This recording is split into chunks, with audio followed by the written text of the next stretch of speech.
이 본문의 말씀을 가지고 보답하는 신앙이라는 제목으로 말씀을 드리겠습니다. 사람들이 이렇게 오랜 시간 그의 살아온 이야기를 듣다 보면은 대부분의 공통적으로 하는 말이 내가 겪은 고생과 그 사연을 아마 책으로 쓰면 10권을 써도 못 쓸 것이다. 이런 말을 우리가 가끔 들을 수가 있습니다. 종종 들어요. 그만큼 사람마다 그 일생을 사는 동안에 수많은 말 못한 억울한 사연과 환난, 고생을 겪었음을 우리가 알 수가 있습니다.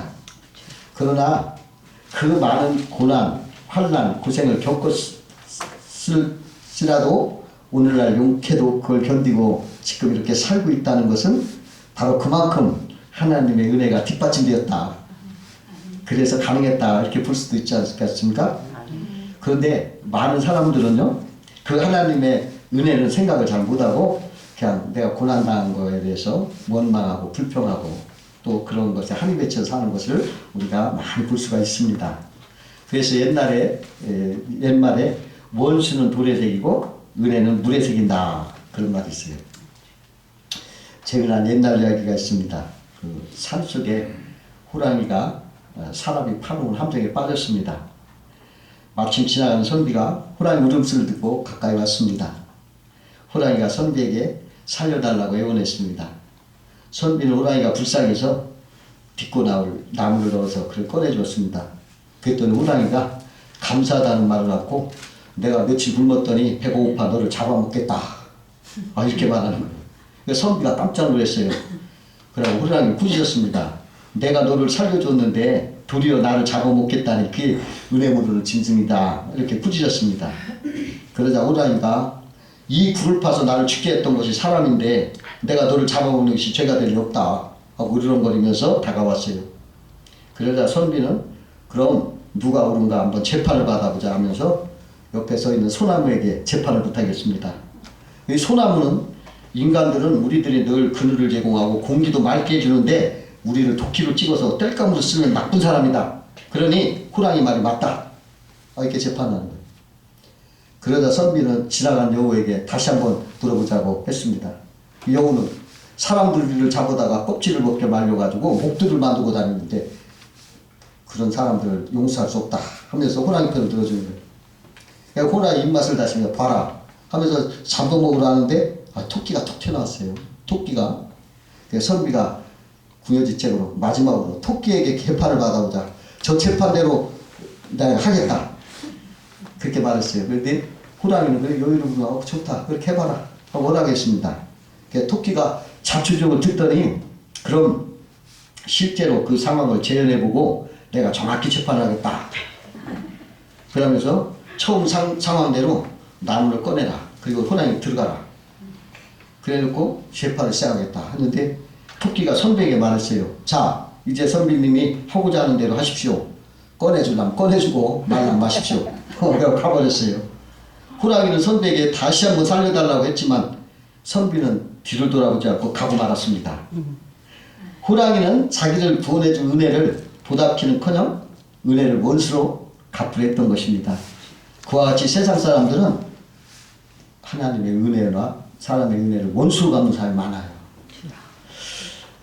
그러나 진정한 신앙인은 인생의 슬픔과 환난, 고민이 있었음에도 고난이 있었음에도 오늘날 하나님의 은혜와 사랑으로 견디고 이길 수 있어서 왔다 하고 말하면서 오늘 본문처럼 하나님이 그 은혜를 무엇으로 보답할까 하면서 감사하는 걸 볼 수가 있어요. 오늘 본문의 다윗의 지은 시입니다. 다윗은 원래 목동이었어요. 그런데 왕이 된 사람입니다. 목동에서 왕이 될 때 그 얼마나 신분이 상승됐습니까? 근데 그냥 됐겠어요? 그 과정에서 수많은 시련과 환난이 있었습니다. 사울의 시기와 질투가 대단했습니다. 또 왕이 돼서는 자기 아들의 반란으로 왕궁에 쫓겨나가지고 도망가는 고초를 겪었습니다. 그러나 그는 원망 불평보다는 하나님이 그 환난에서 나를 지켜주셨다. 어려운 심에도 나를 건져주셨다. 사망의 음침한 골짜기에서 나를 보호해주셨다. 이 모든 은혜를 생각하면서 내가 무엇으로 하나님께 보답할까 이렇게 말하고 있는 거예요. 세상 사람들은 환난과 고초를 바라보면서 원망하지만 믿는 사람들은 주님의 은혜와 사랑을 바라보면서 감사하는 것입니다. 그 아프리카 밀림에서 의료 선교를 한 슈바이처 박사 있어요. 여러분도 아시죠? 슈바이처 박사. 20세기의 태양이라고 하는 그 슈바이처 박사가 그 회고록에서 이런 말을 썼어요. 흑인 중에서 다소 문화의 혜택을 받은 사람들은 그들이 병을 고쳐주면 고맙다는 인사를 하고 바나나나 달걀이나 야자를 가지고 이렇게 온다고 해요. 그러나 문화 접촉이 거의 없는 미개 종족은 병을 고쳐주어도 고맙다는 인사도 없고 또 보답은커녕 멀리서 내가 왔으니 그냥 갈 수 없다 하고 손을 내밀어 뭐 달라고 한대요. 그래서 배운 사람, 인격을 갖춘 사람일수록 감사할 줄 알더라. 그런 말을 회고록에 썼어요. 여러분, 하나님의 은혜를 모르면 미개인 되는 거예요. 미개인이에요. 우리는 그걸 알고 늘 감사할 줄 아는 사람 되어야 되겠습니다. 그러면 오늘은 오늘날까지 지켜주신 하나님의 은혜를 보답하는 신앙은 어떤 신앙이냐 한번 생각하면서 은혜를 나누고자 합니다. 첫 번째로 은혜를 보답하는 신앙은 주신 은혜를 깊이 깨닫는 신앙입니다. 그 우리나라 최초 우주인이 이소연이라는 여자 박사예요. 그가 YWCA 한국 여성 지도자상을 받으면서 수상소감을 이렇게 말했다고 합니다. 대기권 밖에서 나가보니 하나님께서 주신 지구가 그렇게 감사한 곳인 줄 깨닫게 됐다. 대기권 밖에 나가면 뼈를 깎는 노력을 하지 않으면 무중력 상태이기 때문에 살기가 힘들어가지고 숨 쉬는 거, 밥 먹는 거, 화장실 가는 거, 그냥 앉아있는 것조차도 엄청난 압력이 필요하다. 그걸 유지해야 된다. 그러려면 어마어마한 힘과 노력과 돈이 필요할 것이다. 그러나 지구에서는 그런 표현이 아무 필요 없다. 정말 지구는 하나님께서 우리에게 주신 귀중한 선물이라는 감사한 마음을 거기서 배웠다. 그렇게 말했어요. 그리고 지구에 가까이 내려갈수록 생각나지는 것이 이렇게 좋은 지구에 살면서도 불평불만으로 지나온 자기 삶이 반성되어졌다. 그렇게 고백을 했습니다. 그녀는 지구에서는 잘 몰랐는데 우주에서 나가보니까 하나님의 은혜를 깨닫게 되더라. 이렇게 말했어요. 여러분 생각해보면 모든 것들이 다 하나님의 은혜입니다. 우리의 생명, 우리의 건강, 우리의 가정, 우리의 직장, 우리의 사업 모두 하나님의 은혜입니다. 그 어느 부흥 강사님이 몸이 좀 아파서 병원에 입원을 한 적이 있었대요. 근데 자기 옆에 어떤 환자는 항문이 없어가지고 1년 6개월 동안 밥을 먹어보지 못하고 과일즙을 먹으면서 수술을 받고 있는 환자가 있었다고 그래요. 근데 그 환자가 항상 흥얼거리면서 노래를 부르는데 사랑은 아무나 하는 것처럼 화장실은 아무나 가나 방구는 아무나 끼나 이렇게 막 노래를 부르면서 화장실 뭐 그런 얘기를 하더래요. 그러니까 화장실 가는 것도 은혜고 방구 끼는 것도 은혜다 이런 말을 하더라는 거예요. 네, 어느 신문 칼럼에 이런 말이 써있다고 그래요. 당신 오늘 아침 건강하게 일어났다면 이번 주간 죽을 100만 명보다 훨씬 축복받은 사람입니다. 당신에게 배고픔이 없다면 이 세상 5억 명보다 축복받은 셈입니다. 비를 피하고 잘 수 있는 집이 있다면 이 세상 75%보다 더 축복받은 사람입니다. 은행이나 지갑에 약간의 돈이 남아있고 저금통에 동전을 모아둔다면 세상에서 8% 이내의 부자인 셈입니다. 이 글을 읽고 있다면 세상에 20억 명 문명자보다 더 축복받은 사람입니다. 그리고 당신이 웃는 얼굴로 이 모든 축복을 깨달을 수 있다면 그러지 못한 사람보다 더 축복받은 사람입니다. 그렇게 말하더랍니다. 그 은혜를 깨닫는 게 복이라는 것이요. 두 번째로 보답하는 신앙은 하나님의 이름을 높이고 그 앞에서 사는 것이다. 그렇게 얘기하고 있습니다. 13절에 보니까 내가 구원의 잔을 들고 여호와 이름을 부르며 내가 살겠습니다 하고 고백을 하는 걸 볼 수가 있어요. 하나님이 얼마나 감사해요. 죄짓다가 죽어서 지옥에 떨어질 수밖에 없는 우리들을 선택하시고 독생자 보내서 우리 대신 십자가 형벌 받아서 그 피 흘려 죽게 하셔서 우리를 속죄해 주시고 또 예수님 안에서 우리를 의롭다 하시고 하나님의 하나님 자녀가 되게 해주신 구원을 주셨습니다. 우리의 죄와 저주를 십자가에서 떼내주시고 예수의 부활과 함께 총을 붙여주신 이게 이런 하나님이에요. 우리는 이러한 구원을 받았어요. 이 구원의 은혜에 얼마나 감사한지 몰라요. 이거 보답하는 게 뭐가 있겠습니까?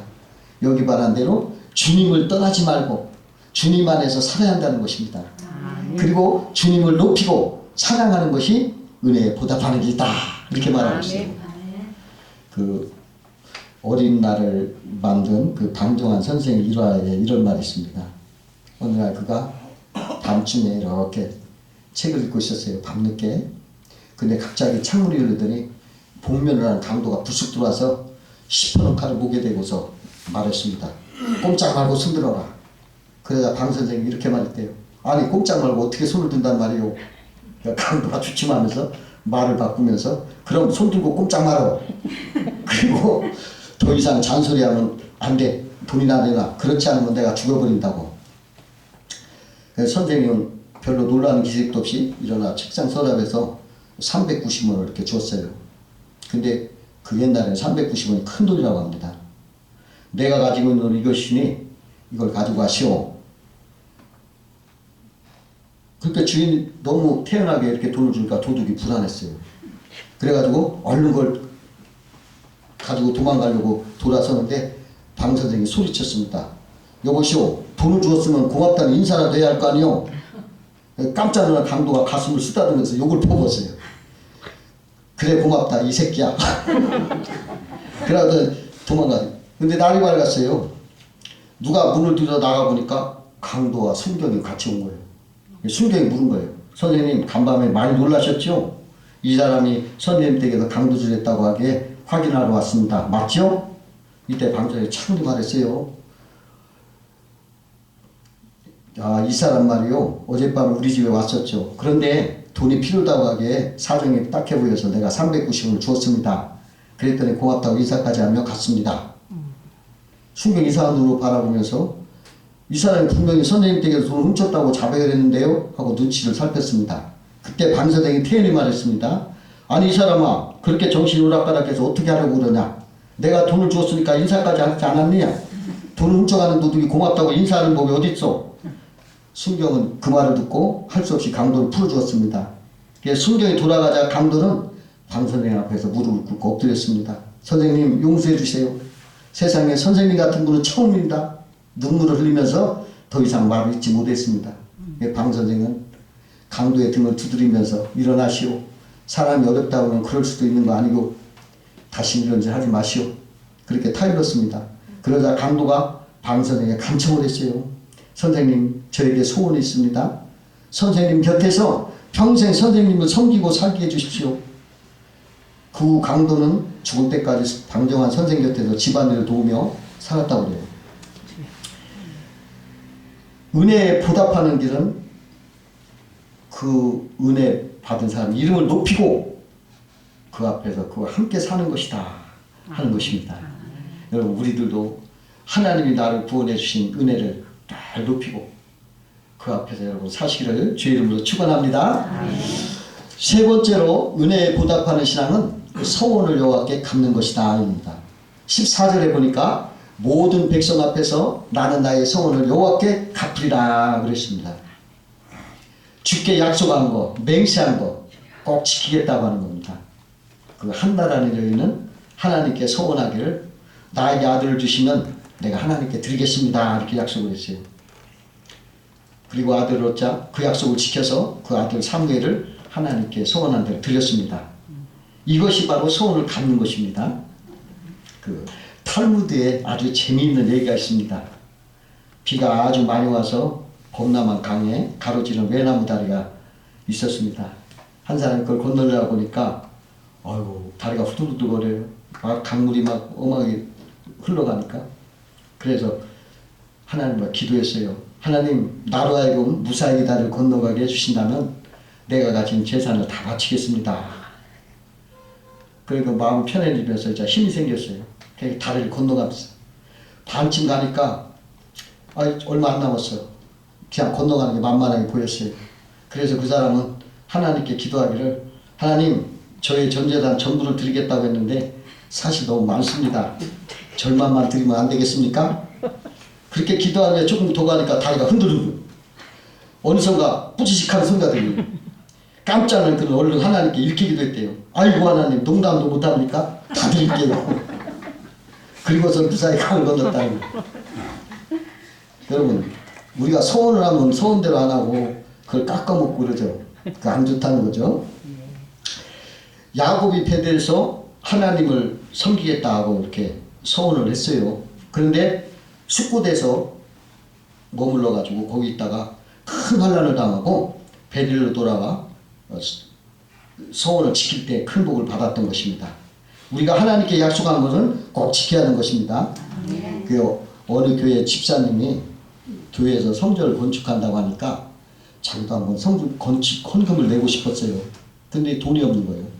그래서 하나님 앞에 기도했습니다. 하나님, 저도 성전 건축에 동참하게 해주십시오. 저에게 물질을 주시면 저도 하나님 앞에 건축헌금을 드리겠습니다. 근데 정말 생각지 않게 여기저기서 좋은 일이 생겨가지고 막 물질이 생기고 풍족하게 되더래요. 근데 그 집사는 그만 하나님 앞에 약속한 걸 까맣게 잊어버렸어요. 이 돈을 막 벌다 보니까. 그리고 몇 년이 흘러가서 갑자기 그 집사는 교통사고가 난 거예요. 또 갑상선이 막 부어올라가지고 수술하게 됐어요. 왜 이런 일이 생겼나? 하나님 왜 이렇게 갑자기 교통사고가 나고 갑상선이 생겼습니까? 제가 무슨 죄가 있습니까? 저에게 좀 깨달음을 주십시오. 기도를 했더니 갑자기 하나님께서 음성으로 말씀하시기를 너는 왜 약속을 지키지 않느냐? 너는 약속을 안 지키니까 징계를 받는 것이다. 이러더래요. 근데 그때 몇 년 전에 자기가 하나님 앞에 약속한 기도가 생각이 난 거예요. 하나님 내가 잘못했습니다. 그래서 제가 징계를 받은 것입니다. 그래서 그녀가 교통사고 위로금을 받은 거로 다 건축헌금으로 드렸다고 합니다. 그러니까 마음이 편해지더래요. 그리고 마음이 기뻐지더랍니다. 그러더니 잃었던 건강도 찾고 하나님 앞에 영광을 돌리게 됐다고 합니다. 그래 하나님 앞에 기도하기를 하나님 다시는 하나님 앞에 약속한 것을 이제 어기는 그런 죄를 범치 말게 해주시고 이제 앞으로 하나님의 순종하는 딸이 되게 해주옵소서 하고 기도했다고 해요. 우리가 하나님 앞에 서연을 한 것을 갖고 순종하고 그걸 따르면 우리의 가난도 떠나고 순종할 때 환난 풍파도 떠나는 거예요. 아멘. 여러분 우리도 다 서운한 게 있어요. 뭡니까? 우리가 그리스도를 믿을 때 주일 성수 하겠습니다. 서운하잖아요. 뭐 11조 하겠습니다. 우리 서운하잖아요. 그런데 우리가 그 소원을 안 갖고 주일 성수 안 하고 그럴 때 그 소원을 어기는 거죠. 여러분 주일 성수 열심히 하시길 주의 이름으로 축원합니다. 아멘. 네 번째로 은혜에 보답하는 신앙은 주께 감사제를 드리고 감사하는 것이다 이렇게 말합니다. 17절에 보니까 주께 감사제를 드리고 이렇게 말했어요. 감사제는 감사의 제사를 말하는 것입니다. 감사의 제물을 하나님께 드리면 기뻐 받으시는 것입니다.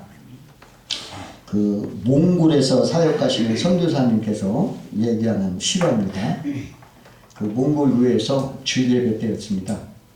선교사님께서 말씀 마치고 헌금하는 시간이 되었는데 한 성도가 손을 들더니 질문하는 거예요.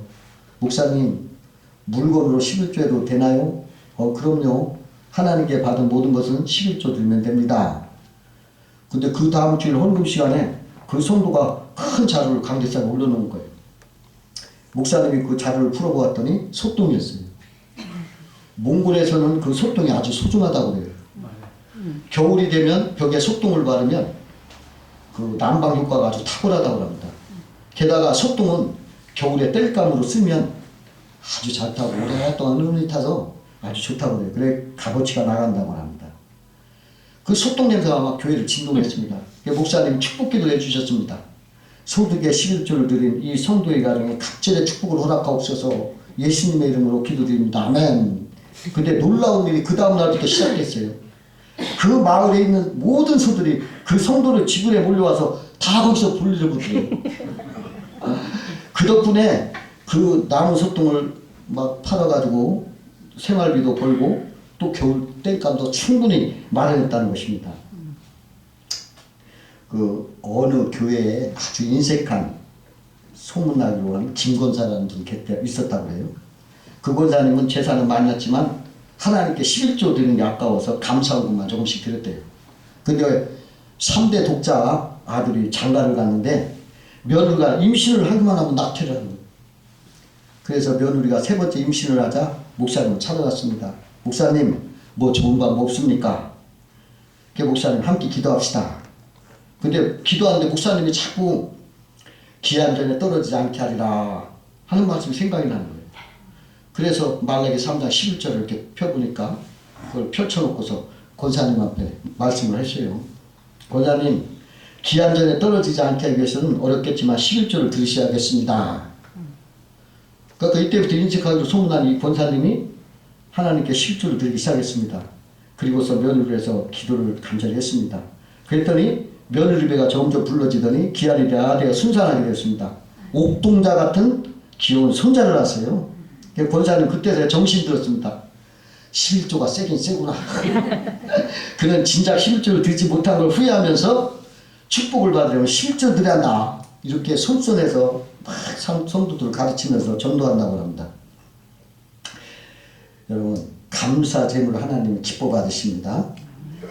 일제시대 때 만주 몽월구라는 곳에 감사 장로님이라는 훌륭한 장로님이 계셨다고 해요.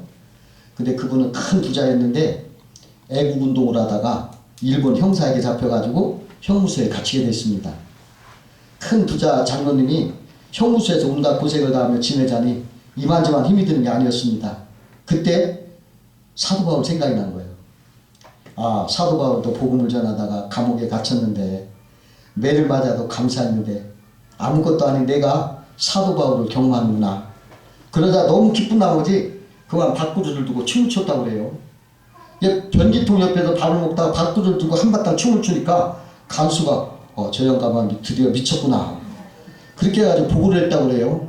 경찰서장이 그 보고를 듣고 장로님을 불러냈습니다. 영감, 밥을 먹다가 변기통 옆에서 춤을 췄다면서요? 예, 싱글벙글 웃으며 대답했습니다. 뭐가 좋아서 춤을 췄어요? 바울과 신라가 복음을 전하다가 감옥에 들어가는데 거기서 감사하고 찬송을 부르니 감옥문이 열렸습니다. 그래서 나도 옥문이 열리라고 춤을 췄습니다.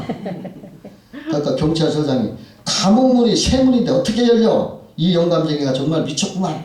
미쳤어. 이 영감쟁이 당장 집으로 보내. 무엇 때문에 이런 미친 사람을 가둬놔? 그러면서 옥문을 열어 집으로 돌아보냈대요. 싫어합니다. 감사하면 기적이 일어나는 거예요. 하나님은 감사할 때 축복을 해주시고 기적을 일으키셔요. 여러분, 보답하는 신앙, 여러분 하나님 앞에 보답하는 신앙으로 항상 은혜를 바라보면서 불평보다는 하나님의 은혜에 감사하는 마음으로 사시기를 주의 이름으로 축원합니다. 기도하겠습니다.